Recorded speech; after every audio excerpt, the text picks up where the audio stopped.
A paz do Senhor, irmão e irmã em Cristo. Hoje nós estamos com a nossa lição de número 8. A nossa luta não é contra carne e sangue.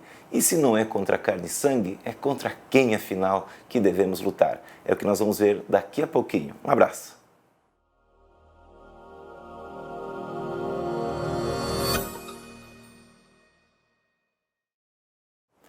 A paz do Senhor, irmãos e irmãs em Cristo, professores da Escola Bíblica Dominical. Sou o professor Emerson e a nossa lição de número 8 no dia de hoje tem como tema: nossa luta não é contra a carne e sangue.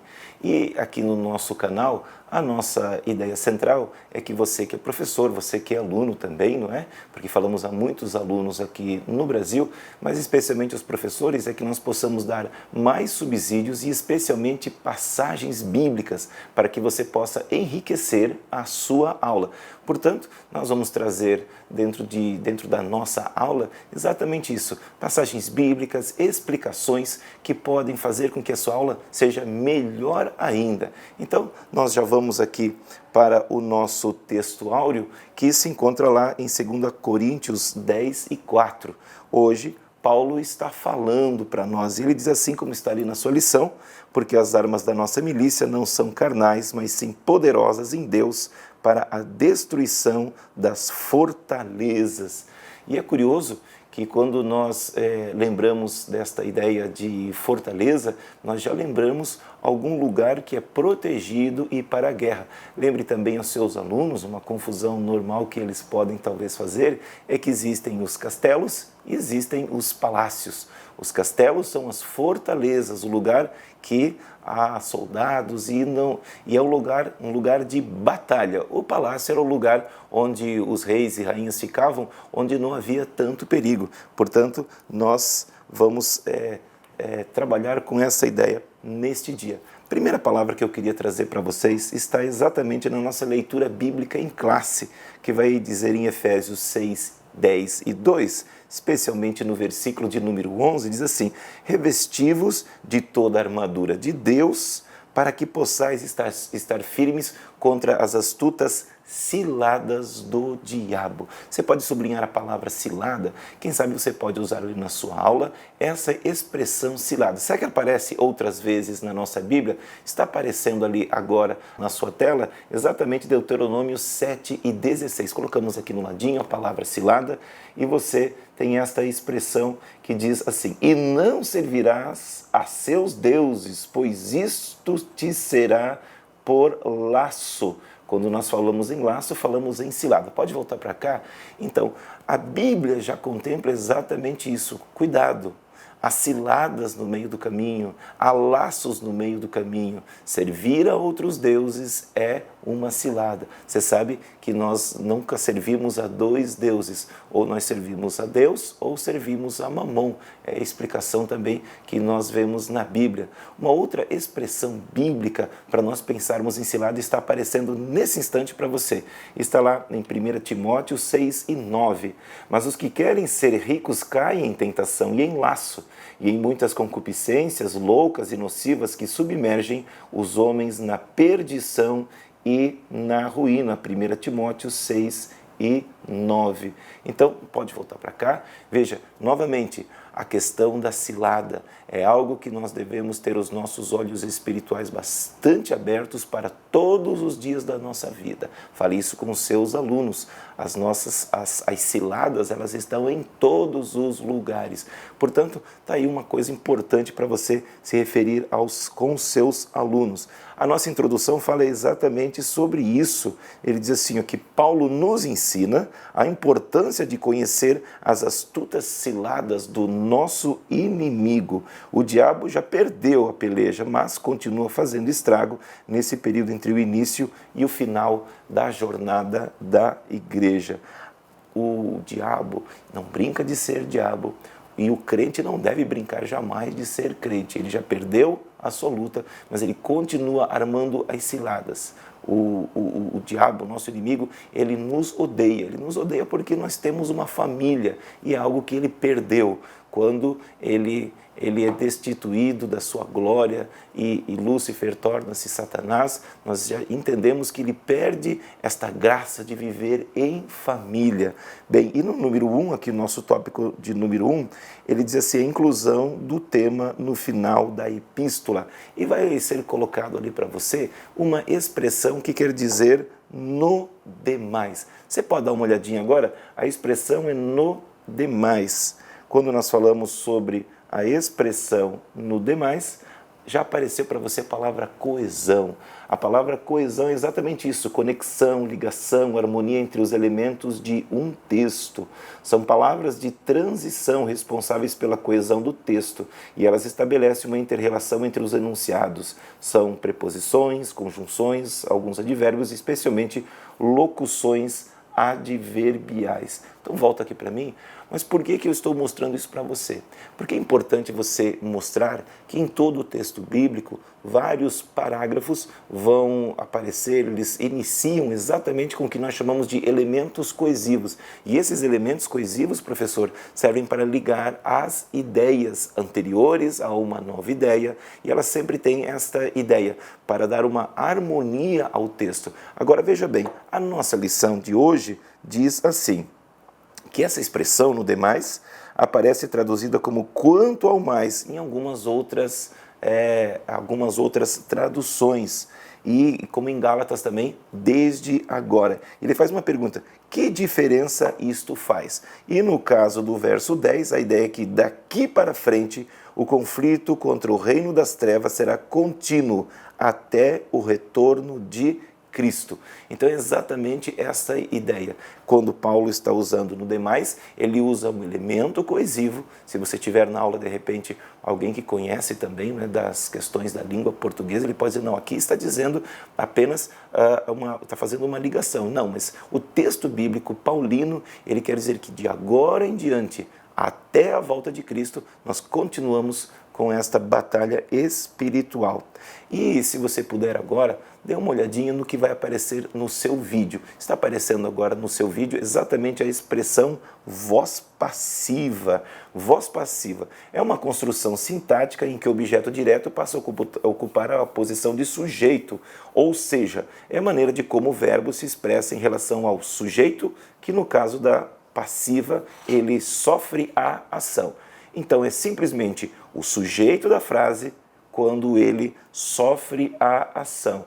Bem, e pode voltar para cá agora? E por que isso? Porque agora Paulo empregou a voz passiva dizendo, fortalecei-vos. Ou seja, que vocês sofram a ação do fortalecimento. Então, é exatamente isso que é a voz passiva. Veja que aula boa que nós temos, nós podemos nos aprofundar também no texto bíblico, na aplicação hermenêutica, numa exegese totalmente correta. Bem, e a nossa lição diz isto assim, isso mostra que não se trata meramente de esforço humano, mas da completa dependência do Senhor Jesus. Então, quando ele está dizendo fortalecei-vos, sim, nós devemos nos fortalecer. Mas em quem?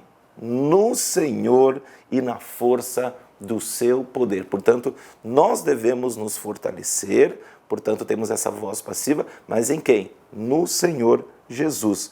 Já na sequência, ele vai mostrar exatamente uma expressão que é a força do seu poder, que é exatamente um pleonasmo. Se você quiser, há vários exemplos de pleonasmo que você pode perguntar para os alunos, é aquela repetição desnecessária. Por exemplo, subir para cima, descer para baixo, chamar alguém para dentro, nesse sentido. Então, os pleonasmos são as repetições desnecessárias. E dizer a força do seu poder, é óbvio que se tem poder, é óbvio que se tem força. Mas então o pleonasmo é essa repetição. Nós usamos muito isso na nossa igreja, não é verdade? Bom, depois nós prosseguimos com o número 3, que diz assim, o emprego da figura de linguagem. Bem, as figuras de linguagem aparecem por toda a Bíblia. Você sabe que quando Deus quer se comunicar conosco, é tão maravilhoso perceber a palavra de Deus cheio de figuras de linguagem. Por quê? Porque me parece que a linguagem mais próxima que um ser humano pode chegar daquilo que é o divino é exatamente a linguagem poética, porque ela traz na sua essência coisas que nós no dia a dia às vezes não queremos perceber. Uma dessas figuras de linguagem agora é a anáfora, que vai aparecer exatamente agora. Para você explicar, eu separei um verso, ou alguns versos, de um poeta chamado Carlos Drummond de Andrade, que chama-se E Agora, José, a poesia diz assim, se você gemesse, se você tocasse, se você dormisse, se você cansasse, se você morresse. Pode voltar para cá? Você viu o que aconteceu? Essa expressão, essa repetição, se você, é exatamente o que nós chamamos de anáfora. Portanto, a anáfora ela tem esse valor de enfatizar. Na nossa passagem bíblica, nós temos exatamente, você pode dizer para o seu aluno, ele está na página de número 38, na lição do aluno. Ele diz assim, então Paulo está escrevendo assim, porque não temos que lutar contra carne e sangue, mas sim contra os principados, contra as potestades, contra os príncipes das trevas deste século, contra as hostes espirituais da maldade nos lugares celestiais. Que coisa maravilhosa, então, para enfatizar contra quem nós lutamos, ele usa desse recurso chamado de anáfora, que é muito usado também pelos nossos grandes pregadores, quando querem enfatizar algo, então eles usam esse recurso chamado de anáfora. Amém? Já no tópico número 2, para você professor, para você professora, se puder dar um joinha, inscreva-se no nosso canal, é sempre bom receber antecipadamente estas aulas para que você possa preparar durante a semana. Falamos sobre a dependência de Deus, e ali no comecinho ele já diz assim, não pode haver vitória sem ajuda divina. É esse o apelo apostólico. Quantos homens e mulheres buscam vitória dentro dos nossos cultos, dentro de uma vida cristã? Mas muitos não querem passar pela batalha.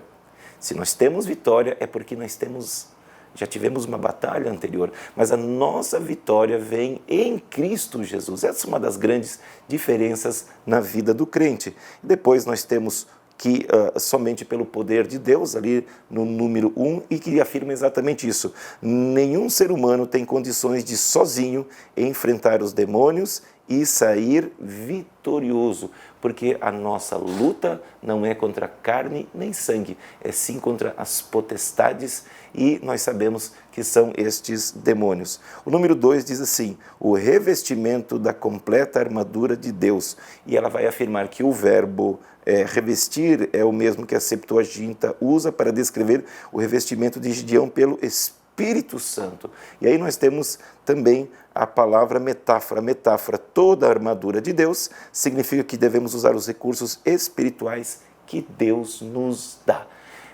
Efésios capítulo de número 6 deixa bem claro esse uso das metáforas. Vai aparecer agora na tela para você exatamente a metáfora. Quando nós olhamos a metáfora, pronto, está ali para você uma pista para identificar uma metáfora, é que os verbos ser e estar sempre são empregados. Vamos ver o exemplo, Isaías 46 diz assim, toda a carne é como a erva. O Senhor disse para Jeremias, o meu povo tem sido ovelhas perdidas. O Senhor comparou seus seguidores ao sal, vós sois o sal da terra.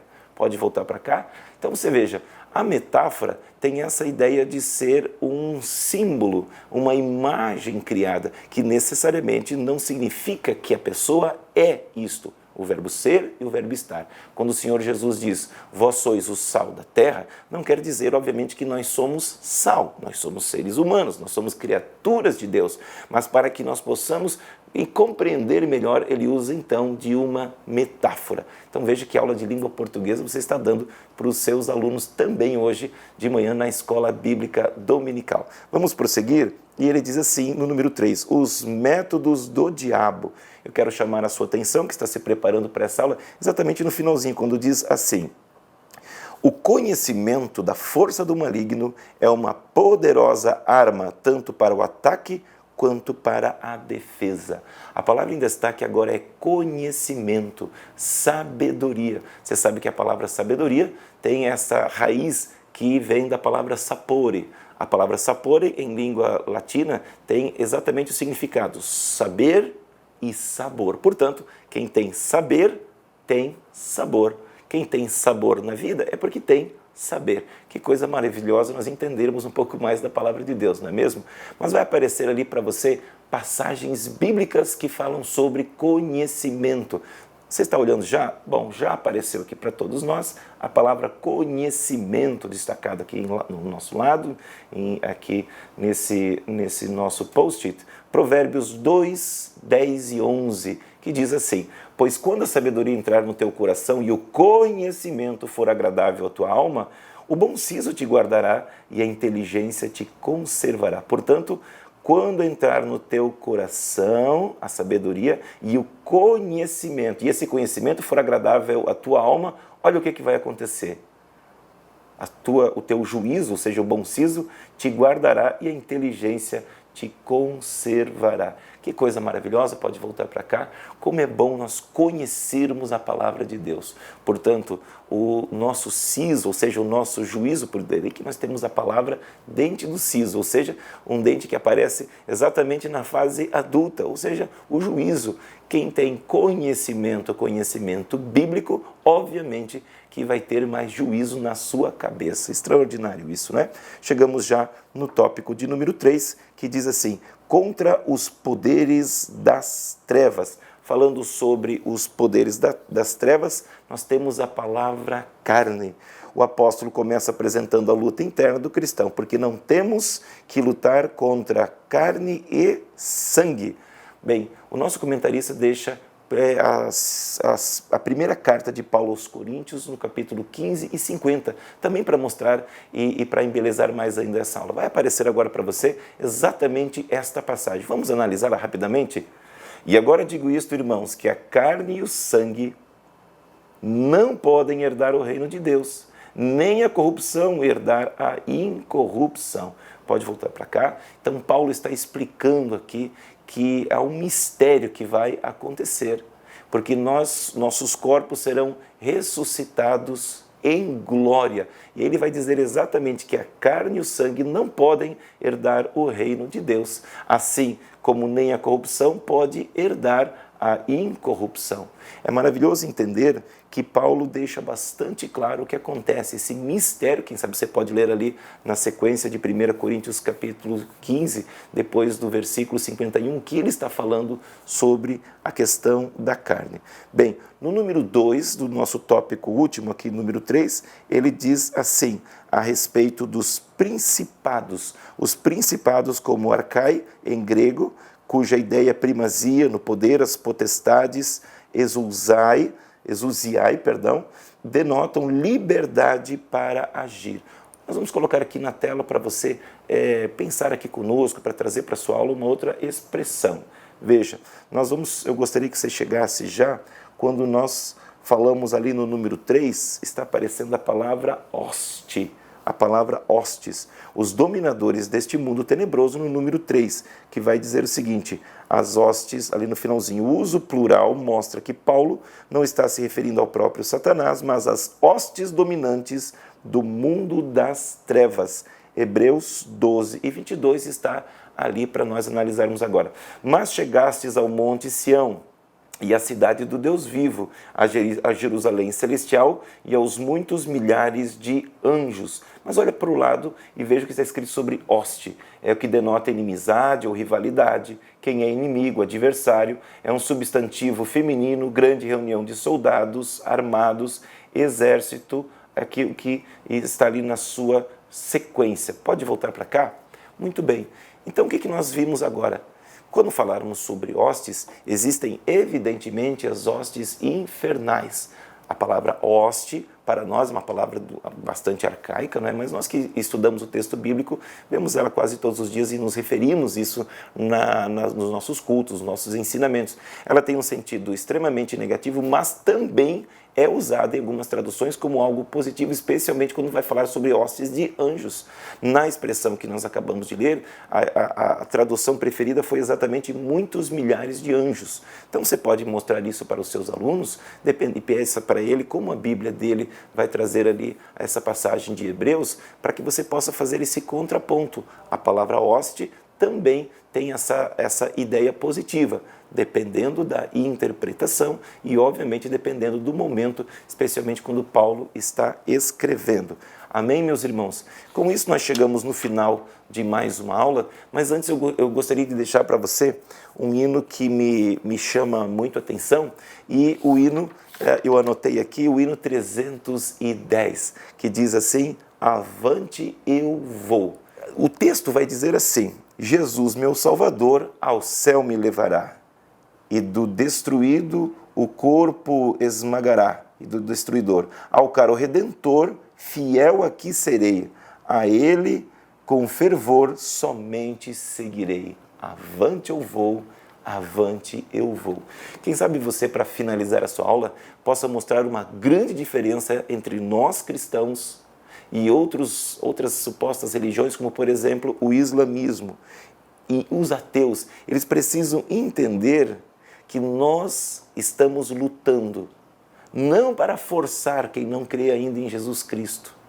Nossa luta é contra as potestades. Portanto, diferente de algumas religiões, como no islamismo, que declaradamente lutam contra outros que não acreditam, nós lutamos contra o inimigo da nossa alma. E isso faz toda a diferença no mundo dos crentes. Que Deus abençoe, que esta aula tenha servido de bênção para vocês, em nome de Jesus. Um abraço e até a próxima oportunidade.